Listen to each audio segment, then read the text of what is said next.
नमस्कार, मी पंजाब डक. आज आहे 18 जानेवारी 2026 आणि मी माझ्या शेतामध्ये.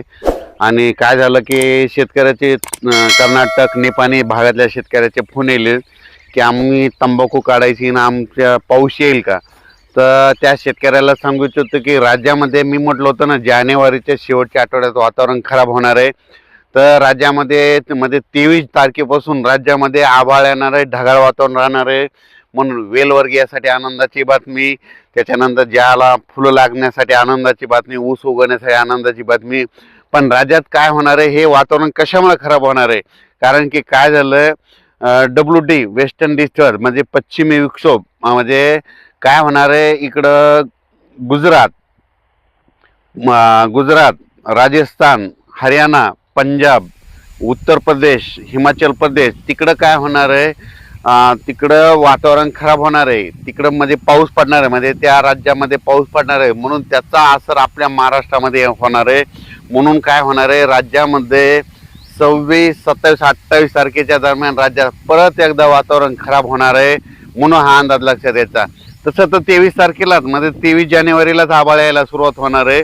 म्हणून हा अंदाज सर्व शेतकऱ्यांनी लक्षात घ्यायचा. राज्यातल्या सर्व शेतकऱ्याला सांगू इच्छितो की राज्यामध्ये आणखीन थंडी, आज 18, 19, 20, 21 4 दिवस थंडी आहे. पण थंडी सांगायचं झालं तर शेतकऱ्याच्या थंडीबद्दल देखील फोन आले. तर ही थंडी कितपर्यंत राहणार आहे, तर राज्यातल्या शेतकऱ्याला सांगू इच्छितो की 20 तारखेपासून उन्हाची तीव्रता वाढत जाणार आहे. दुपारनंतर थोडी अशी गरमी जाणवणार आहे, पण रात्रीच्याला मात्र थंडी कायम टिकून राहणार आहे. म्हणून हा अंदाज लक्षात. काय होणार आहे, रात्री 11 वाजता एक हवेचा झिलावा सुटल आणि 11च्या नंतर ते सकाळी 6 वाजेपर्यंत चांगली थंडी राहणार आहे.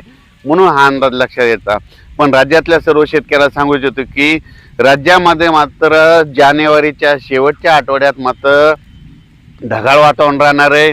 आणि सांगायचं झालं तर उत्तर प्रदेश, मध्य प्रदेश, गुजरात, राजस्थान, हरियाणा, पंजाब, हिमाचल प्रदेश, काश्मीर, जम्मू काश्मीर त्या भागामध्ये पाऊस पडणार असल्यामुळं महाराष्ट्रातल्या काही भागांना त्याचा असर होईल. त्याच्यामध्ये पूर्व विदर्भामध्ये वर्धा, नागपूर, भंडारा, गोंदिया, चंद्रपूर, अकोला, अमरावती, अकोला, यवतमाळ, नांदेड, हिंगोली, परभणी, सोलापूर ह्या पट्ट्यामध्ये काय होणार आहे की त्या वातावरणाचा म्हणजे 26-27च्या दरम्यान खूप आभाळ येईल आणि तुरळक ठिकाणी थेंब देखील येण्याचा अंदाज आहे. म्हणून हा अंदाज लक्षात यायचा.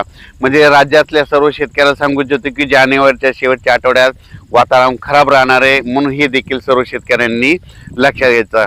मग जर आभाळ आलं तर राज्यामध्ये धुकं देखील राहते. आता देखील धुकं आहे. म्हणून हे सर्व शेतकऱ्यांनी लक्षात घ्यायचं.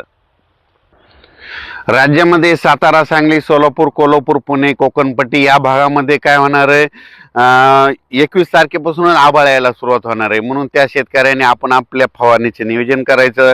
तसं महाराष्ट्रात काही भागात देखील काय होणार, जानेवारीच्या शेवटच्या आठवड्यात तुरळक भागात पाऊस देखील पडणार आहे. म्हणून हा अंदाज सर्व शेतकऱ्यांनी सतर्क म्हणून हा अंदाज देखील लक्षात घ्यायचा. निपाणी कर्नाटक, त्याच्यानंतर तेलंगणातल्या शेतकऱ्याला सांगू इच्छितो की तुमच्या